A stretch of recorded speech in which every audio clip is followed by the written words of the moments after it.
बांग्लादेश के पास भारत के अगेंस्ट एक खास हथियार है। इन इमेजेस को जरा ध्यान से देखिए।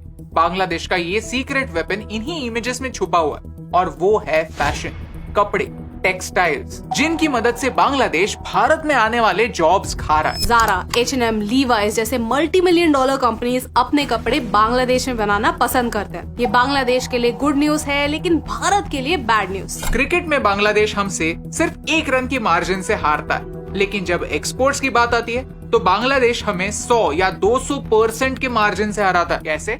आइए जानते हैं आज के इस वीडियो में। चैप्टर 1, बांग्लादेश की सक्सेस स्टोरी। आप सोच रहे होंगे कि हम बांग्लादेश की बात क्यों करें। 3 साल पहले पैंडेमिक के दौरान एक न्यूज काफी फेमस हो गई थी कि अब बांग्लादेश ने पर कैपिटा जीडीपी में भारत को पीछे छोड़ दिया। ये बांग्लादेश के लिए एक टेम्पररी विक्ट्री थी, क्योंकि अगले ही साल भारत के जीडीपी ने भी बाउंस बैक किया। लेकिन बांग्लादेश भारत को कुछ मामलों में परमानेंटली पीछे छोड़ रहा है, क्योंकि जब टेक्सटाइल ट्रेड की बात आती है तो भारत वर्ल्ड ट्रेड का सिर्फ 3% कंट्रीब्यूट करता है और बांग्लादेश 6%, यानी हमसे डबल। ये हम भारत को क्रिटिसाइज करने के लिए नहीं, अपने नेबर्स के अकॉम्प्लिशमेंट्स को एक्नॉलेज करने के लिए कह रहे हैं। चलिए थोड़ा रिवाइंड करते हैं। बात है 19th सेंचुरी की, जब कोलकाता में फोर्ट ग्लॉस्टर में पहली कॉटन टेक्सटाइल मिल बनी। फिर कुछ ही सालों बाद मुंबई में Bombay spinning and weaving company बनी। ब्रिटिशों के जमाने में कानपुर, अहमदाबाद, फरीदाबाद, मुंबई जैसे शहरों को मैनचेस्टर ऑफ द ईस्ट कहा जाता था। और उनके आने से पहले भी कई सेंचुरीज के लिए भारत का सबसे बड़ा एक्सपोर्ट हुआ करता था कॉटन।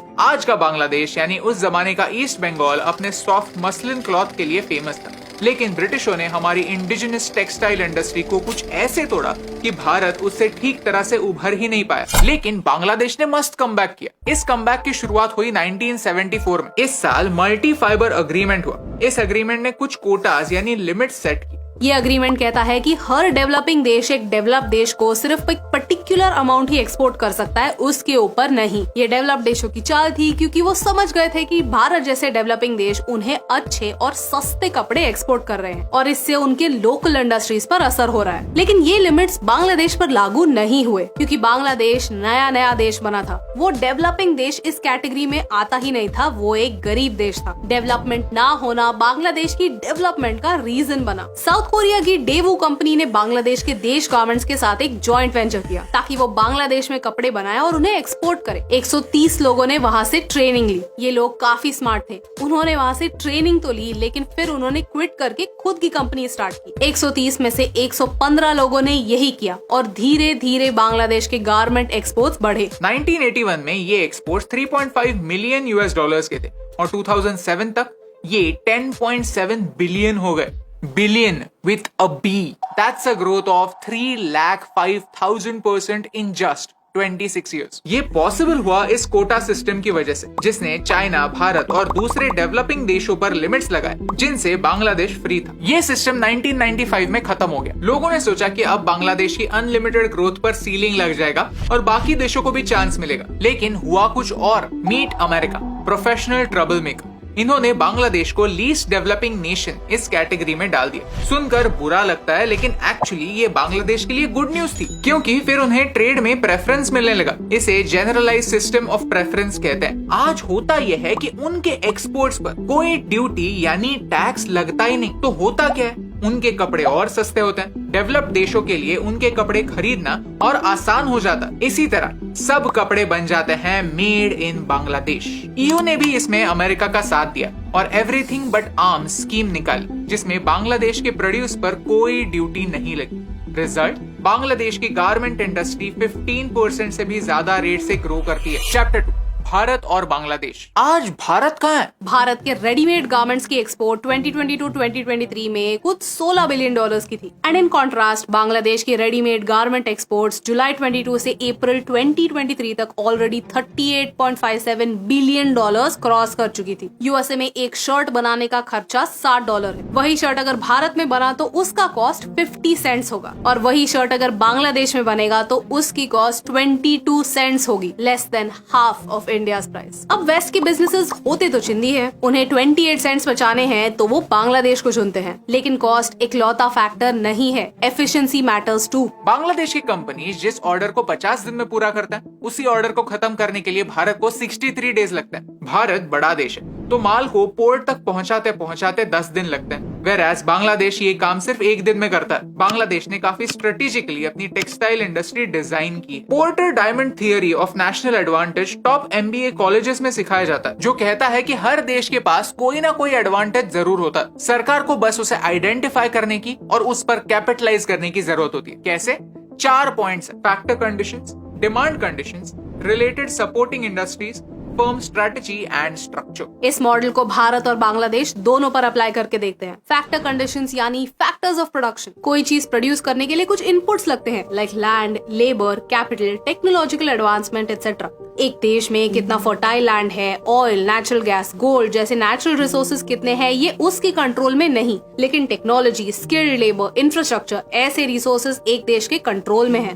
बांग्लादेश के पास एक बड़ा लेबर पूल है और उन्होंने गारमेंट्स के एक्सपोर्ट के लिए अपना इंफ्रास्ट्रक्चर ऑप्टिमम बनाया। उनकी राजधानी ढाका खुद एक पोर्ट है जहां से गारमेंट्स एक्सपोर्ट हो सकते हैं। भारत में रॉ मटेरियल्स एक कॉर्नर में बनता है, फैक्ट्री कहीं और होती है और पोर्ट्स कहीं और पर। बीच में कनेक्टिविटी बहुत कम है, तो भारत लॉजिस्टिक्स में पीछे पड़ जाता है। बांग्लादेश का छोटा साइज उसके लिए एडवांटेज बन जाता है। At the same time Bharat में इलेक्ट्रिसिटी बांग्लादेश से 40% ज्यादा महंगी है। कुछ लोगों को फ्री में इलेक्ट्रिसिटी देने से अच्छा है कि ओवरऑल इलेक्ट्रिसिटी इंफ्रास्ट्रक्चर इंप्रूव करने पर फोकस करो। लेकिन इंफ्रास्ट्रक्चर डेवलपमेंट्स इनविजिबल होते हैं। इन कंपैरिजन हर महीने 100 यूनिट तक फ्री इलेक्ट्रिसिटी आपके बिल में दिखता है।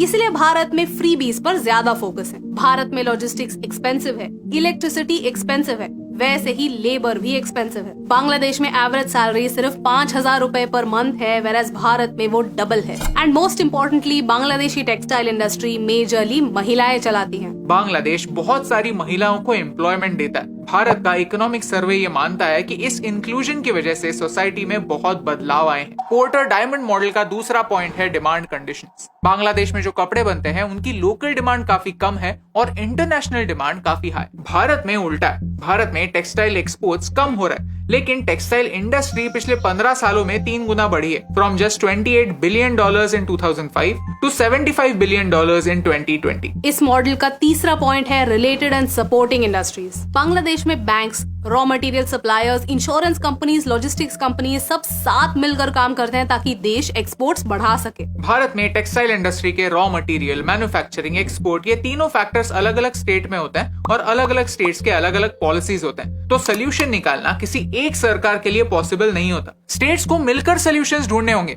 और इसमें पॉलिटिशियंस का क्या फायदा? तो कोई एक्शन नहीं ली जाती। टेक्सटाइल कंपनीज कहती है कि उन्हें भारत में लोन लेना महंगा पड़ता है। पोर्टर डायमंड मॉडल का आखिरी पॉइंट है firm strategy, structure and rivalry. ये मेनली एक सेक्टर की कंपनीज को देखता है। कंपनीज कितनी बड़ी है, कितने एम्प्लॉइज है कंपनी में और कंपनीज के बीच में राइवलरी कितनी है। बांग्लादेश के टेक्सटाइल कंपनीज में ऑन एन एवरेज 797 वर्कर्स हैं। भारत में ये नंबर 240 है। इसका एक रीजन शायद है हमारे लेबर लॉज। कई सारी कंपनीज रेगुलेशंस अवॉइड करने के लिए छोटे रहते हैं एंड दिस इम्पैक्ट्स प्रोडक्टिविटी। अगर आपने स्कूल या कॉलेज में इकोनॉमिक्स पढ़ा होगा तो ये टर्म जरूर सुनी होगी, इकोनॉमीज ऑफ स्केल। मतलब ये कि एक कंपनी को प्रोडक्शन एफिशिएंसी बढ़ाने से कॉस्ट एडवांटेजेस मिलते हैं, प्रोडक्शन बढ़ाने से कॉस्ट कम होता है। फॉर एग्जांपल, अगर आपको टी-शर्ट्स बनाने हैं तो फिर आप रॉ मटेरियल्स खरीदेंगे, फैक्ट्री लगाएंगे, लोगों को हायर करेंगे और इतना सब करने के बाद अगर आपने सिर्फ एक टी-शर्ट बनाया तो उस एक टी-शर्ट की कॉस्ट क्या होगी?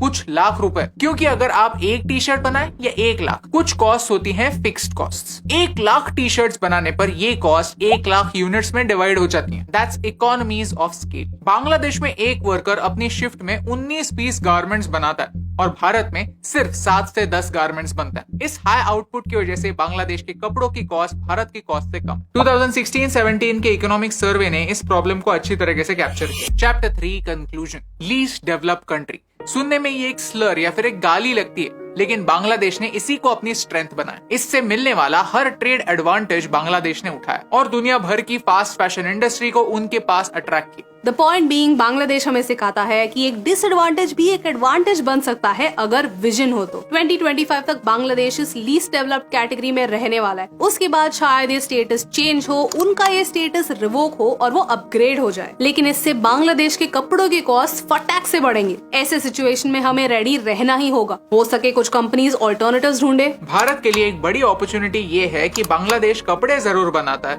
लेकिन उनके पास रॉ मटेरियल्स नहीं है। वो ये सारा इंपोर्ट चाइना से करता है। तो क्या हम उन्हें कन्विंस नहीं कर सकते कि ये रॉ मटेरियल्स चाइना से नहीं हमसे इंपोर्ट करें, ताकि बांग्लादेश की टेक्सटाइल इंडस्ट्रीज का हमें भी फायदा हो। भारत और बांग्लादेश ने South Asian free trade agreement sign किया हुआ है कॉल्ड साफ्टा। साफ्टा के अंडर दोनों देश अपने प्रोडक्ट्स पर टैक्स नहीं लगाएंगे। इस प्रोविजन के अंडर बांग्लादेश भारत को अपने कपड़े बेचता है। हमने कई ब्रांड्स ऐसे देखे हैं जो बांग्लादेश से कपड़े खरीदते हैं। भारत की वीविंग कैपेसिटी दुनिया में सबसे ज्यादा है, तो हमें भी फिगर आउट करना होगा कि हम उन्हें और ज्यादा एक्सपोर्ट कैसे करें। एंड मोस्ट इम्पोर्टेंटली हमें women participation in work force बढ़ाना होगा। इस वीडियो की शुरुआत में हमने एक सीक्रेट वेपन की बात की। एक्चुअली ये वेपन कोई इंडस्ट्री नहीं, वो है नारी शक्ति। सोचिए, क्या बांग्लादेश एक कंजर्वेटिव सोसाइटी नहीं? बिल्कुल है। लेकिन जब इकोनॉमिक्स की बात आती है तो सारे फैमिलीज अपने रिग्रेसिव विचारों को पीछे छोड़ महिलाओं को काम पर भेजते हैं। ये एक सुपर पावर है क्योंकि इससे आपकी पॉपुलेशन का 50% वेस्ट नहीं होता।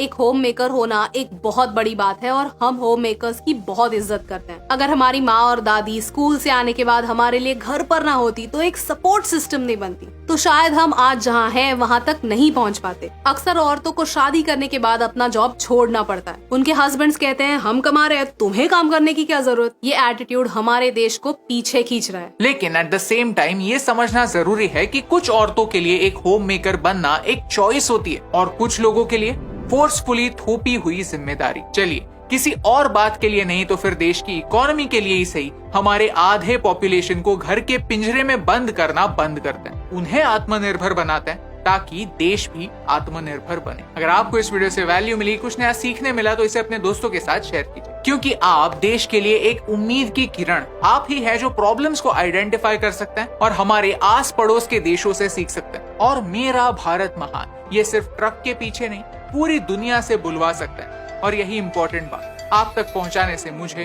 फर्क पड़ता है।